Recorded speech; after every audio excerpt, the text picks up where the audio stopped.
You may know what happened in the last video if you have looked at my shots.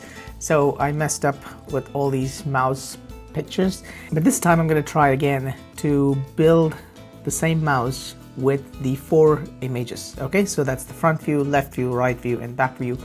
But I don't have the exact same views on these pictures. But let's see how AI is smart enough to figure out the different sides. Okay, so we don't have a perfect front and side view. Okay, and let's give it a try. So let's say I'm going to pick up some of these models here. So let's say we have front, left, right, and back, but I don't have exact views of those, so I'm going to use this one as the front view. I'm going to drop it there, and this one as one of the sides. Okay, and this can be the back. It's actually the bottom view. Okay, for the other side, let me see this one. Yes.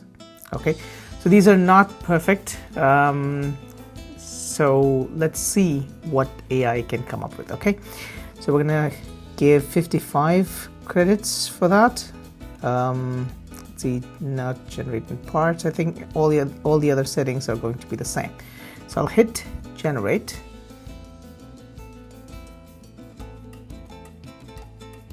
Whoa, there it is. Okay, so that's the final look. It messed up a few things here, but the overall shape was perfect.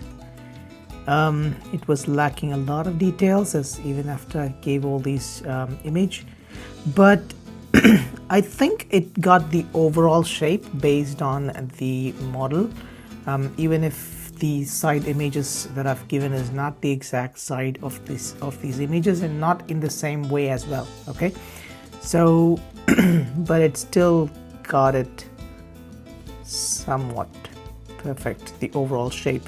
I think only the texturing has got problems, so if I take out the textures, yeah, that looks pretty much good, except these two spots. It even has this little detail here. That is nice.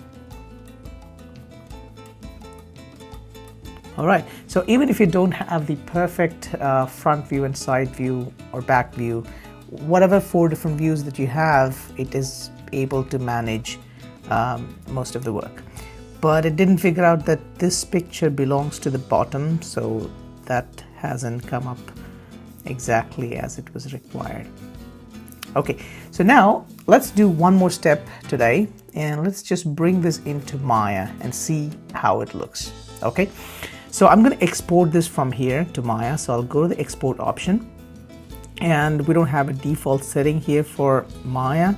There's supposed to be one that is supposed to come soon. Wait, where it is? Yes, so send to Maya is an option that is still coming soon. So what we're going to do is we're going to choose, I think FBX is fine, or OBJ would also be fine. So let's choose FBX for now and hit export. It's mouse 3D model. Let's just import this file and see what we get. Okay, so I'll click and drag the FBX file, and there it is. Okay, that's really high-res polygon. Yeah, we have a little problem here, but overall it looks good. In the next video, we're going to do retopologizing. So let's see how usable AI generated 3D character or 3D model is.